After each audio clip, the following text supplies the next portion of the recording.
performing operations on functions. To save a little bit of time here, hopefully you understand like what's going on here. There are things you can do when you have more than one function. You can obviously add them together. That just makes something new, okay? You can subtract, you can multiply, and you can divide. Those are 4 basic operations you can do with 2 functions. The division one is probably the most important one because at some point in your life, you have added 2 things together, haven't you? You have multiplied 2 things together, you have subtracted 2 things. Probably haven't done a whole lot of that with functions and division, but if somebody asks you to do f of x over g of x, you're literally going to write 6x plus 1 over 3x minus 2. That's what you're going to do. It's the first step, do division.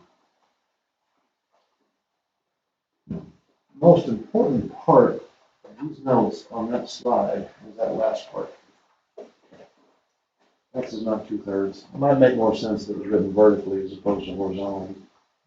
Or it may not. I don't know.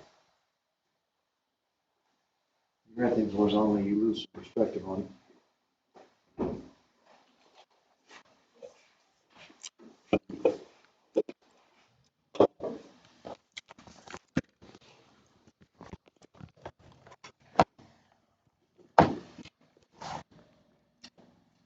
Why do I say that's the most important part? Anybody got an idea?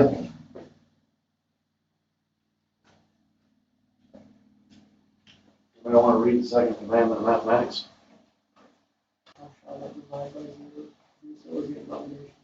Can't divide by 0. We all know that, right? Yeah. So why is that important?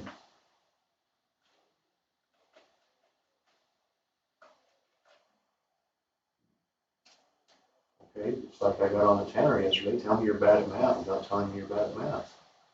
What happens if you plug a 2/3 into the denominator? What do you get? You get 0. There's a 3x there, right? What's 3 times 2/3? Which is 2. Take away 2 is 0. Those are concepts of domain. Whenever you have a fractional function in front of you, you always have to be concerned about the second commandment dividing by 0. You have to, because it's not supposed to happen. It's not defined. It's not permitted. Laptops turn around, isn't it? Just not permitted.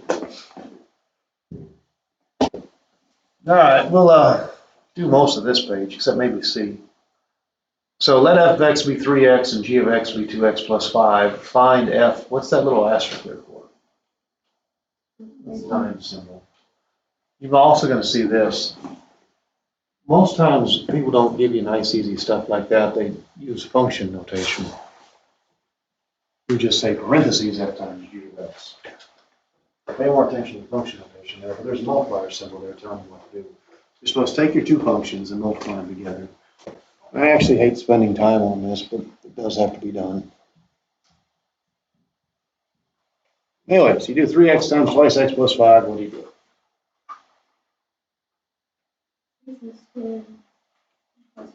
There you go. Everybody's done that. If you don't understand what happens, it was the distributive property. 3 times 2 is 6, 3 times 5 is 15, and so forth. What's the next one asking you to do? Divide. All right. Nobody's asking you to do synthetic division. Nobody's asking you to do long division.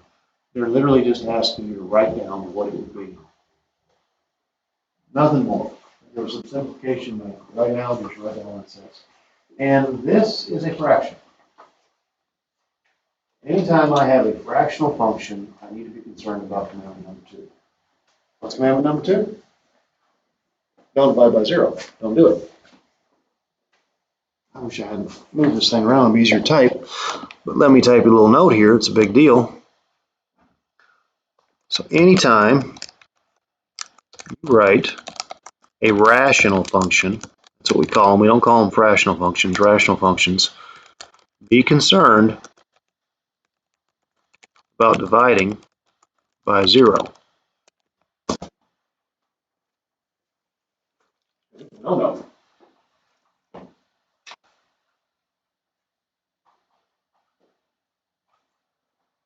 If I was going to divide by 0, would I be concerned about the value of x in the numerator or the value of x in the denominator?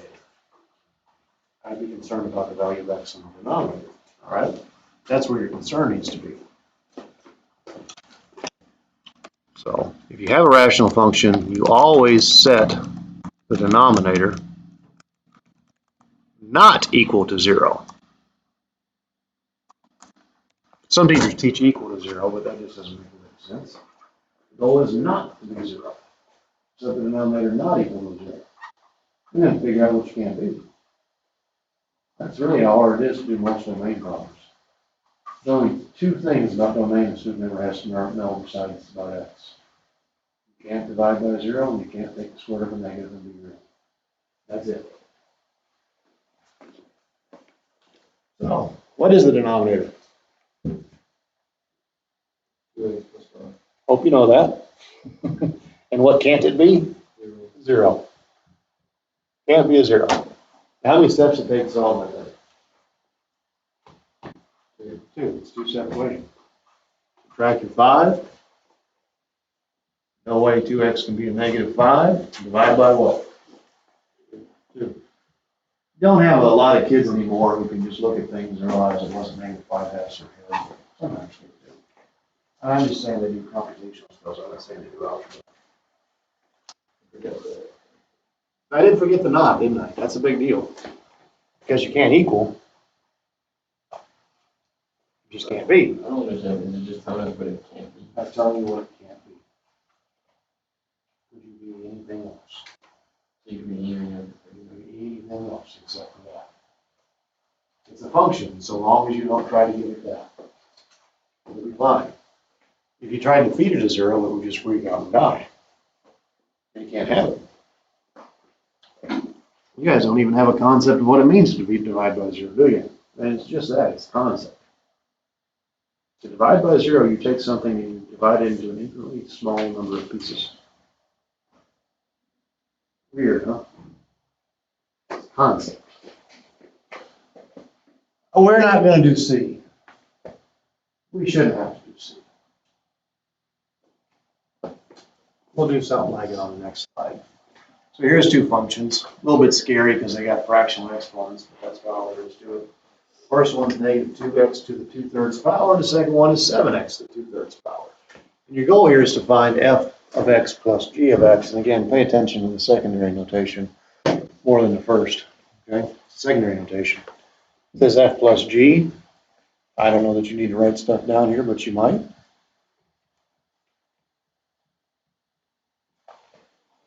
And this is the easier stuff from yesterday. They look funny, Parker, but are they alike? Yeah, that's all you gotta notice. They're alike. So what's negatives 2 and 7? 5. I think they're allowed to say 5. 5x 2/3 power. I'm not asking you to write as a radical. So what is it? Next one is f take away. And the big deal again is, are they alike?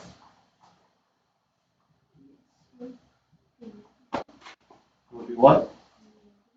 Negative what? 9. Kids and negative numbers, man. I'm good at math, so it's always rattling me why kids struggle. I just know you do. I've never figured out why. I just know you do. All I ever figured out, you do. I don't know if it's related to the fact that as soon as they taught you how to do a lot of stuff, they just gave you calculators. I assume it is. Because are you ever going to do it in your head again if you don't have to? Probably not. All right, go on something really old before we go on to something that's not supposed to be new, but most likely is. This is asking what is f of 3? Asia, how do you find f of 3? I wish I could say all my students understood that, but they don't. It really means every x you see is a 3. All it means. Okay. So f of 3 would be 5 3s out of 3. Imagine what you get. I know kids struggle with that. I know you do. That's all it means to do. That's the old easy stuff, okay? You're supposed to master that your freshman year. Doesn't mean you did, but you're supposed to. And, of course, you guys had the interesting situation of a pregnant teacher. missed some things. So I have no idea if you saw any of this new notation. Composition of functions you're supposed to have, but that doesn't mean it happened. Even after you take the class after this one, there's things you're supposed to have seen, but I won't get to teach it to you. At best, we'll cover 3/4 of the content. That's the way it is. The last big operation is when you make one function out of another. It's called composition. So we have two functions here. F of x is 3x plus 2, and g of x is 5x minus 5. That notation I have right there, f parentheses g parentheses 3 close close. If you were to read it, there's two ways of reading it. One of them is to read it is f is a function composed of g composed of 3. Nobody writes that. That's composition. What most math instructors do, and anybody who knows anything about math reads this as, is they read it as f of g of 3. I've been saying things like f of 3 for a long time. F of 2 with y'all, haven't I? That's how people tend to read it. This is not a hard skill. So f of g of 3. Focus on the inside. Do you see g of 3? Is that something you know how to do? Then do it. How do you find g of 3? Plug in 3 into which function? G. G of 3 is 5 3's. Take away a 5. What's that return to? Returns 10. All right. How does that help you? Plug that into F. Okay. Because what has happened is we have done an evaluation, and now the goal is to find F of 10. You guys see it? Substitution property, straight up substitution. Now, the last two classes I've had are the classes that pretend to know absolutely nothing, which is probably honest, like me screwing that up completely. Putting the wrong function. Notice that? It's supposed to be 3 times 10 plus a 2. But did Miss Garner teach that to you? Plug it in twice? No? It's not hard, is it? Really not. What is 3 times a 10? Add a 2. 32. Now, for some reason, the people who decide how we instruct mathematics have decided that that older notation needs to disappear, and they're switching over to this. A lot of kids look at that and they say golf. They say, what is that? Golf. It's the same thing. It's g of f of negative 2. And if you ever see me instruct, and it doesn't matter if I'm just doing this on my own, it doesn't have anything to do with teaching, I actually rewrite it to that form, because that form makes perfect sense to me. That is a work your way out form. That's still how I'm going to teach this stuff. You'll see me use that original notation when I assess you a lot, but that's what you're thinking. Do a simple rewrite. G was the first letter, it's on the outside. F was the second, it's on the inside. And same idea. Kaylee, what should we find first? F of negative 2, which is not a hard skill. So if you plug a negative 2 into F, what is it going to spit back at you? Negative 4. Ideally, I can find 1 or 2 questions on that basics quiz you all took today that have about an 80% mastery rate, and I can throw it away and put some of this stuff in there. It's my goal. Find things that most people understand and move on to something else. Now, I know that that piece is negative 4, so now I'm concerned with G of what? Well, that's substitution property, kids. That's all it is. Substitute, substitute, substitute. 3 times a negative 4. No, wrong function. I do that a lot. 5 times a negative 4, take away 5. What do you get back?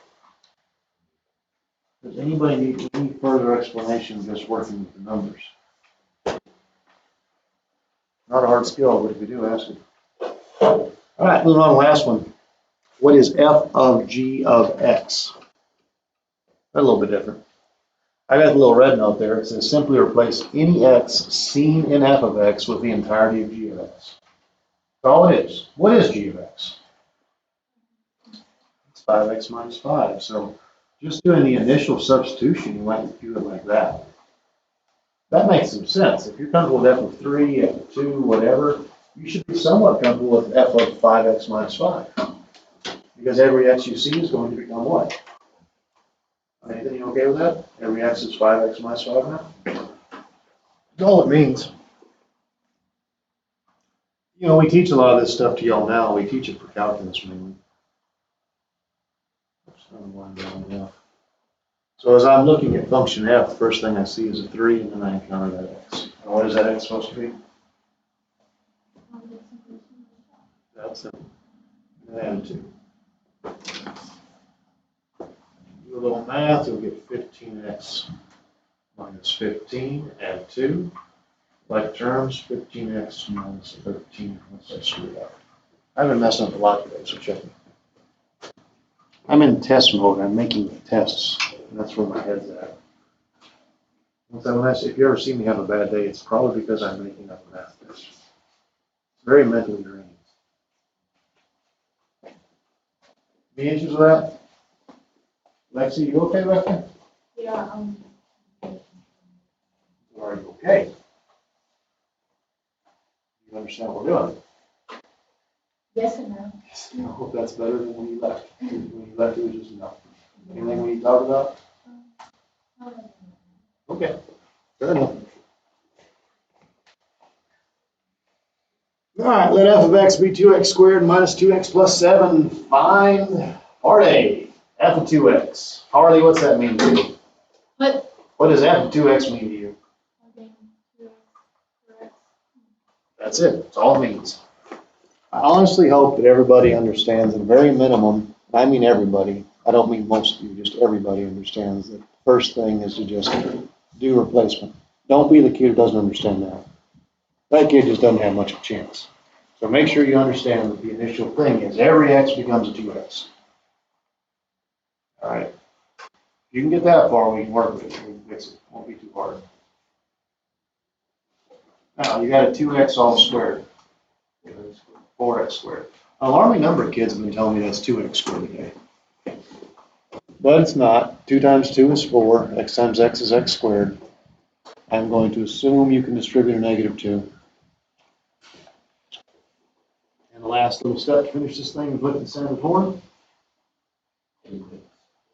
Double 4x squared. There's 2 out front.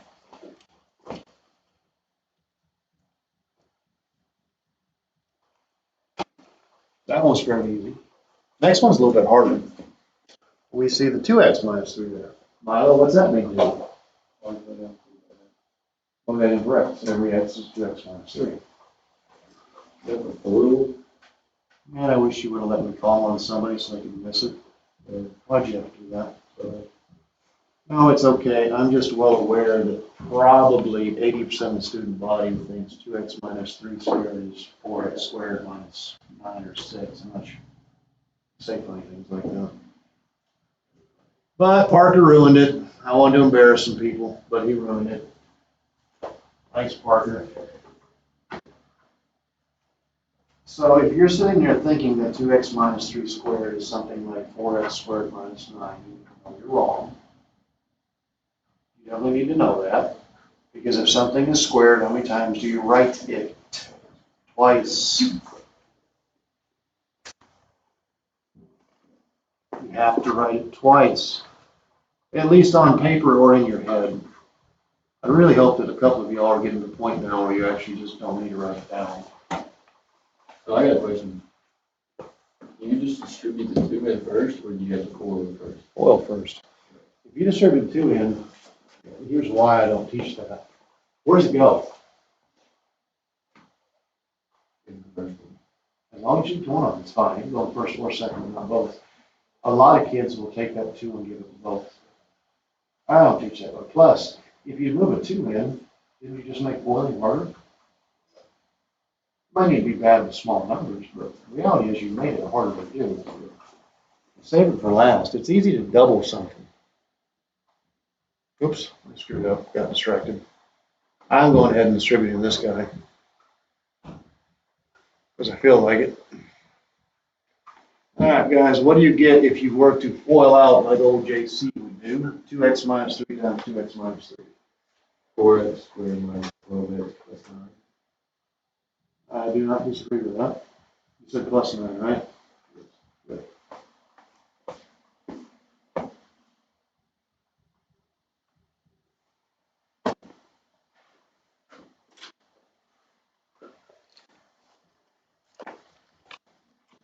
All right. We got 2 more steps to go, I believe. What needs to be done next?